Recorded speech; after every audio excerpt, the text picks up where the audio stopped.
Guys, magluluto na si RC because akala ko guys maaga ako makapagluto pero nakalimutan ko na magluluto pa pala ako ng chop suey. Yes, first time.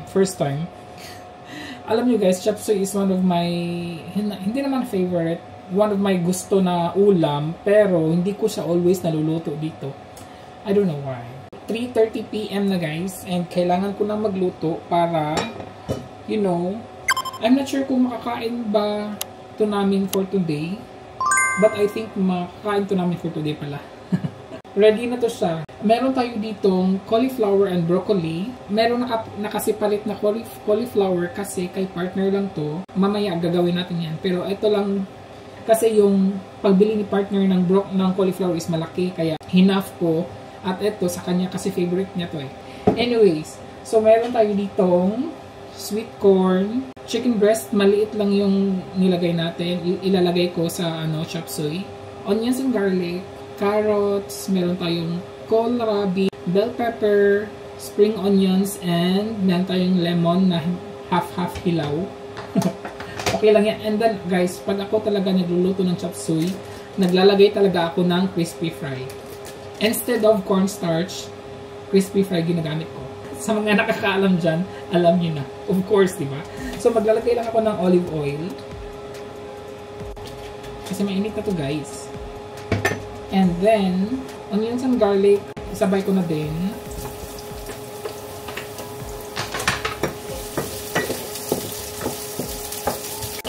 Madali lang naman itong chop suey guys, diba? Napakabilis lang niyang lutuin. Nasasarapan ako siya sa chop suey guys, pero I don't know kung bakit hindi ko siya always maluluto dito. Siguro kasi madami, tapos madali ako maumay sa puro vegetables, tapos yung meat maliit lang. Although pwede naman madami ang meat, diba? Pero ewan ko na eh. Ewan ko na eh. Gulang-gulo, diba? Okay lang yan guys. So ayun, kaya I don't know, siguro nakakalimutan ko siya. Parang ganun.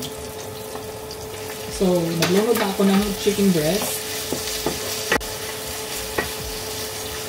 Ayan. Maglagay tayo ng a little bit of salt.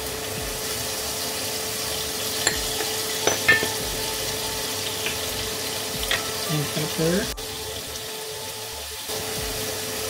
And this time, mag-a-add na ako ng meron siyang guys. Meron siyang buto. Mag-a-add na ako ng lemon juice. Pampawala lansa ng ating meat.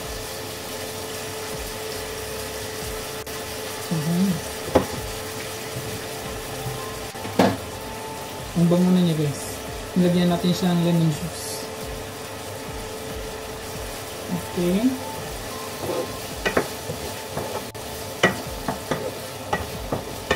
Habang papalutuin natin itong meat, ilalagay ko na yung kohlrabi at saka carrots kasi matitigas to eh.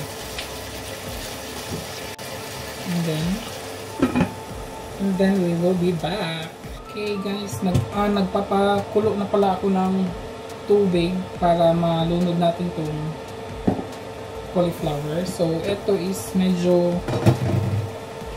luto na din tong kohlrabi at saka carrots. Ayan. Ilunod ko na lang din tong mais, bell pepper, and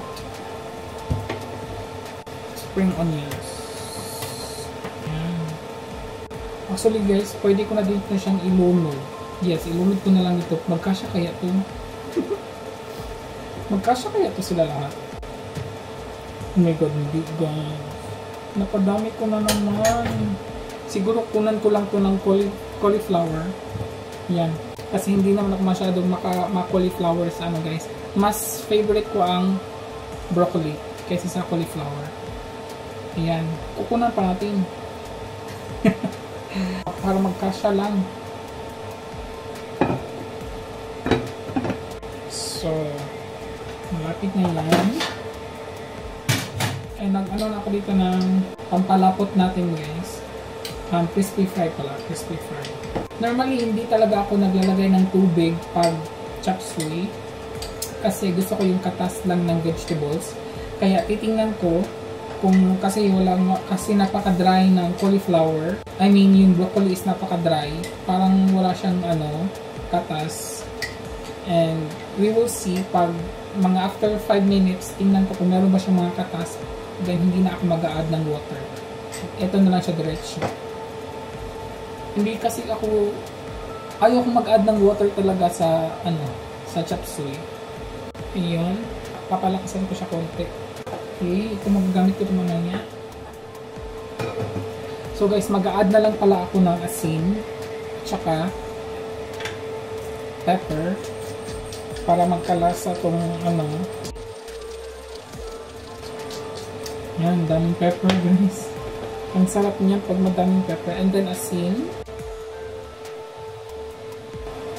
Okay. So ayan. Magkakalasa yan guys, kahit na hindi natin siya i-mix. So ayan guys, nag-ano lang ako ng chicken breast kasi gusto kong mag-marinate ng chicken breast guys, kaya so I think guys, hindi tayo maglalagay ng sabaw kasi nagkakatas yung guys, yung vegetables, so we don't need. Uy, ang ganda. Ang ganda naman ito. Ang ganda ng kulay. Ang ganda ng kulay ng ating chop suey, diba? So, ito, ilalagay pa natin to mamaya. Yung crispy fry. Para mag-sticky siya a little bit. Diba? Maganda na siya. So, ito yung broccoli ni partner. Hindi pa yan tapos, guys. Diba, ang ganda na niya. Yan guys, so papaanohin ko pa siya konti before natin ilagay yung stir fry. And then, for me, kukuha ako nito kasi alam niyo naman, diba, pag mga ganito guys, gusto ko talaga half cook. So, i-half ko to. Ang half nito is for me. And then, ang the rest half, papalutuin pa natin hanggang lumambot para kay partner. So, ayun guys. So, medyo malapit na siya. Etong, itong broccoli na pinisa, si partner na mag-decide dito guys kung okay pa ba to sa kanya, kung okay na ba to sa kanya, or kung kailangan pa ba siyang, para sa akin ang na niya, para sa akin ang soft na niya guys, pero I think hindi pa to para kay partner. Siya na mag-decide niya. Ayan guys, I think okay na talaga siya para for me. Yes guys, parang na-overcook siya. Nakalimutan ko, meron kasi akong ginagawa. Nag-marinate kasi ako ng manok, ng chicken breast din. So maglagay na ako ng crispy fry.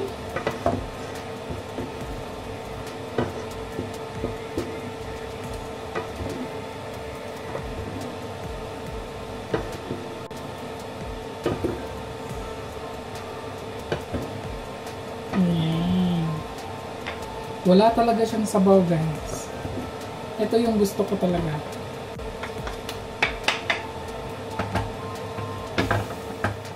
O diba? Ang ganda na ng chop suey ni RC guys. Tingnan nyo, wala talaga siyang sabaw na. Ayan, maliit lang siya ng sauce guys. Yan yung gusto ko sa chop suey. Wala siyang tubig. Katas lang talaga siya ng vegetables. Diba? Luto na yan guys. Luto na to siya. Kasi na overcook. Hindi naman siya overcook, pero it's turn down ko na to guys.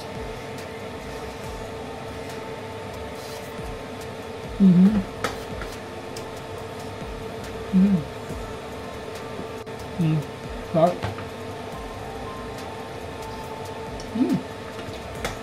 Good. And ayan, kasi baka mag-overcook siya guys.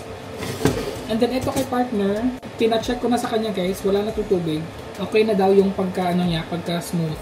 Lalagyan lang natin siya ng butter. Ito lahat ilalagay ko.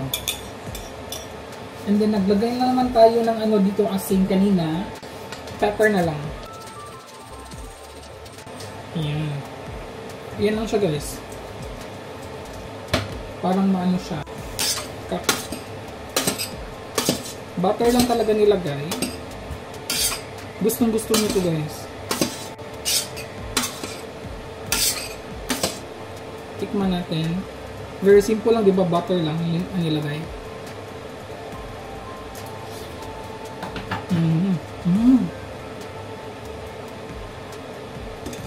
Ang sarap.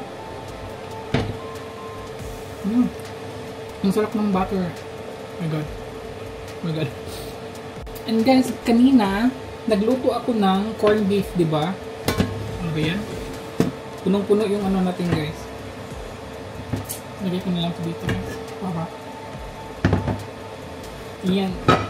Since kanina nagluto ako ng corned beef dito sa pan na to. Pero gagamitin ko siya kasi meron ako dito mga rice na leftover. Ipa-fried rice natin siya pero lagyan natin siya ng garlic powder. Sayang kasi yung ano, yung oil ng corned beef, di ba? Pwede ko nga ilagay yung corned beef dito, meron pa nga. Yeah, meron pa oh. Or ang liit ng ano ko pan. Ay, kasha lang pala guys.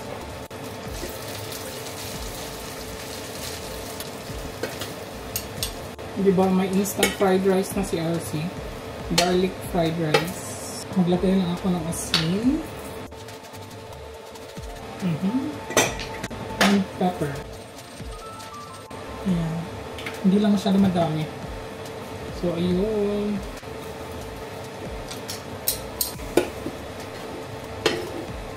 Actually, ilunod ko na lang itong ano guys. Natitirang corned beef, diba? Sayang din siya.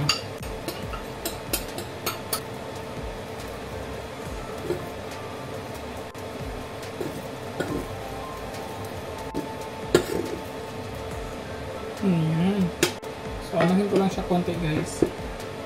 Nang maluto talaga yung rice. So, ayan guys, nakapag-marinate din ako ng chicken breast. Hindi ko lang siya pinaano guys kasi while waiting ako na lumambot yung chop suey. Minarinate ko lang to siya sa soy sauce, oyster sauce, lemon juice, pepper and salt, garlic powder. Ayan lang, di ba? Maganda na siya. So, kukuha na lang dito tapos ipa-fry, di ba? Okay na siya.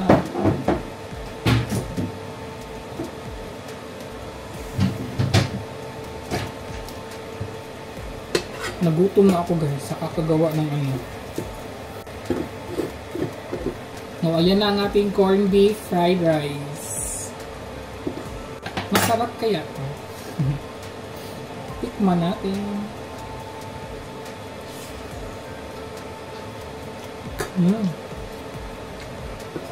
Masarap of course. Pero kulang siya ng asin. And pepper.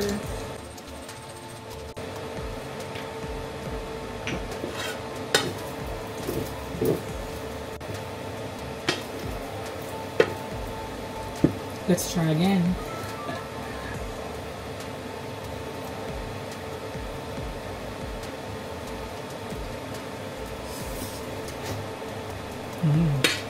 Yeah. Luto na siya guys. Nagutom ako.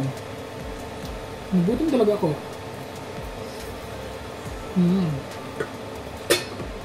So,